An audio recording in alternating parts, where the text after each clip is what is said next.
प्रिय बंधु नमस्कार। ख्रीष्ट सम्मिलित मंडली भुवनेश्वर आनुकूल्य नियमित प्रसारित होता विशेष कार्यक्रम प्रातः ज्योति को आपण को स्वागत करुच्ची। यह कार्यक्रम आपण जीवन में अनेक आशीर्वाद आनी बोली आम मैंने प्रभुकर धन्यवाद करूँ। प्रत्येक दिन यह कार्यक्रम को आपण देखुअछंती आम मैंने से आनंदित अटू। ये कार्यक्रम को आपणकर बंधु मान निकट में परिवार अन्य मान निकट में जो मैंने दूर अच्छा से निकट में शेयर करने भूलु ना, जो द्वारा से माने ईश्वर का आशीर्वाद अंशी हो पारे। आम मैंने विशेष करके दिन मानक चिंता करुच्छू मनुष्य जो तीनोटी विशेष विषय द्वारा निर्मित अटे। सदाप्रभु परमेश्वर सृष्टिकर्ता ईश्वर मनुष्य को शरीर प्राण और आत्मा द्वारा सृष्टि करियछंती। बाय तीनोटी विषय जड़े मनुष्य ठारे देखा मिले। प्रतिटी मनुष्य ठारे ताहा देखा जाए। जहाँ बाहर देखा जाउची ताकू आम माने शरीर बोली कहूचु, किंतु से शरीर मध्यरे आत्मा आउ प्राण वास करती। आम माने शरीर भाव जेतेबेले परस्पर को देखू आम मानकर ये जो पांचटी इंद्रिय अच्छी ये इंद्रिय द्वारा आम माने बाहर विषय सबको जानिबा को पारू। आम मानकर आखिरे आम माने देखिपारू। जमती ऐना सामने ठिया हेले निजर प्रतिफलन देखू किंबा परस्पर को साक्षात कले आम एक आरेक को देखा पारुचु। यह बाह्य विषय बा शरीर विषय शारीरिक विषय अटे। किंतु आम मानकर भितरे थिबा प्राण को एवं भितरे वास करुवा आत्मा को आम माने देखा पारि न थाउ। जदि आपण सांगे मु हैंडसेक करे ताहले आपण जानी पारंती किंबा आपणकर पिठीरे हाथ थापड़े आपण जानी पारंती एटा होची शारीरिक भाव में एक स्पर्श। किंतु आत्मा को आम से परि भाव में स्पर्श करि पारिबाकू पारुनाहु। बेले बेले आम मानकर प्राण रे मध्य आम माने अनुभव करू। विशेष करी कौनसी कटु कथा जदि आपण को किए कहती आपण मन रे आघात आसे सेतबेले आपण प्राण रे आपण गोटे प्रकार जंत्रणा बा कष्ट अनुभव करती। किंतु आत्मा रे जहा हुए ताहा माने अनुभव करने को पारि न थाउ। आत्मा को प्रभावित करिया पाई केवल गोटे मात्र विषय ताहा होची ईश्वरंकर वाक्य। ईश्वरंकर वाक्य आममानकर हृदय मन को स्पर्श करे, आममानकर आत्मा को प्रभावित करे। आममानकर शारीरिक जन्म अच्छी ए आत्मार मध्य एक जन्म हवा आवश्यक। सेथिपाई ईश्वरंकर वाक्य रे प्रभु जीशु ए कथा कहले जड़े विशिष्ट नेता को जे मध्य जड़े व्यवस्था शास्त्रज्ञ थे, अर्थात ईश्वर देइथिबा विधि व्यवस्था को भल रूप से जानी थे। से अन्य मान को से शिक्षा दौले। आउ से जड़े धर्मपरायण लोक थे, जड़े धर्म गुरु थे। से व्यक्ति को प्रभु जीशु कहले तुम्हें जन्म पुनर्जन्म न पाइले जल और आत्मा रे जात न हेले ईश्वर का राज्य देखिपार ना किंबा से प्रवेश करि ना। से व्यक्ति बुझी पारले नाही। से भाविले जे माँ पेटरू मु जन्म ही आउ थे मते माँ पेटरे पशिबा को हम पुणी से मते जन्म देले मु आउ थे जन्म नेबी। अनेकंकर तो धारणा से प्रकार अच्छी।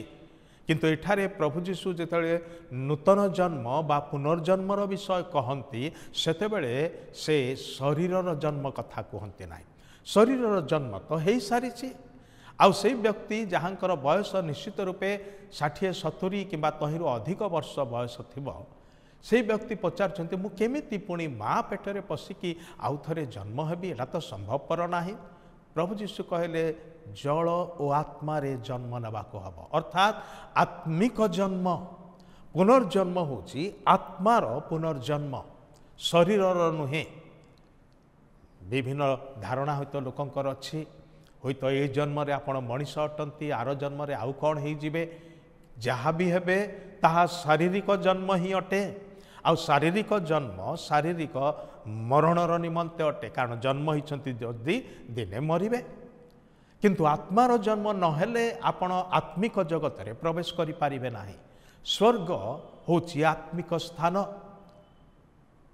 पृथ्वी एडा पार्थिव जगत एठारे शरीरधारी जीवित प्राणी जेते अच्छु आमाने किंतु स्वर्ग होची आत्मिक शरीर धारण करी रहुथबा व्यक्ति मानकर निमंते तेबे गोटे विषय माने ध्यान देवा दरकार जे आममानकर शारीरिक जन्म होईची शरीर भाव में बढ़ुचु भल कथा मात्र आममानकर आत्मार पुनर्जन्म हवा आवश्यक नूतन जन्म हवा आवश्यक आ नूतन जन्म केमती हम ईश्वरंकर वाक्य द्वारा साधु पितर एक कथा कहले जे तुम्हे माने ईश्वरंकर अक्षय बीज अर्थात ताहांकर जीवंत वाक्य द्वारा पुनर्जात होइअछ नुआ जन्मटा केमिति आसे ईश्वरंकर वाक्य द्वारा प्रभु जीशु से कथा ही एठारे कहले से वृद्ध व्यक्ति को जहाँकर नाम थिला निकोदेम निकोदेम तुम्हें जल और आत्मा जात हवा हवा सेठारे जलर प्रतीक केवल आममानकर ए जल नुहे किंतु जलर उद्देश्य बा निदर्शन होची ईश्वरंकर वाक्य ईश्वरंकर वाक्य एवं ईश्वरंकर आत्मांक द्वारा आत्मार जन्म हवा आवश्यक ईश्वरंक वाक्य कथा मध्य लिखा अच्छे जे जो माने आत्मारे नूतन जन्म पाती से माने मनुष्यर इच्छारू शरीरर इच्छारू किंबा रक्त मांस द्वारा हुअन्ति नाही से माने ईश्वरंकर इच्छारू जात हुअन्ति सेथिपाई नुआ जन्म बा पुनर्जन्म यह ईश्वरंकर आत्मांकर कार्य अटे अनेके कहती जे बाह्य विषयटा बदलई देले हेगला एपरिकी धर्म बदलई देले मध्य हेगला बोली भूल कथा धर्म आपण जेते धर्म बदलतु किछि फरक पड़िबो नाही आपण जेई को सेई ही रहिबे आपणकर स्वभाव चरित्र जेमती थिला सेमती ही रहिबो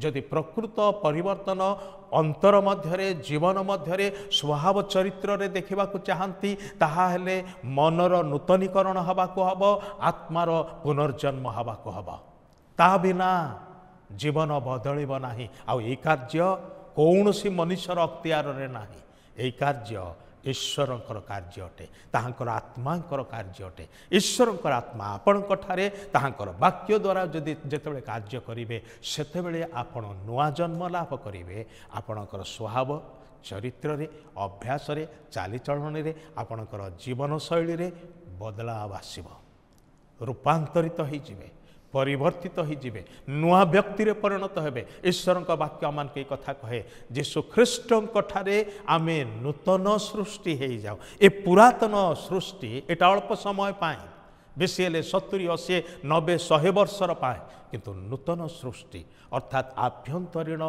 नुआ सृष्टि आत्मिक सृष्टि सेटा अनंत काल रहिबो से विषय केवल प्रभु जीशु आमठारे करिपारती सेथिपाई तांको ठारे विश्वास करिबा नितांत जरूरी अटे आज आममानकर समय इठी सरी आसीची पुणी आसंता अध्याय रे एही प्रसंग को नहीं आम माने आगो को बढ़िबा धन्यवाद।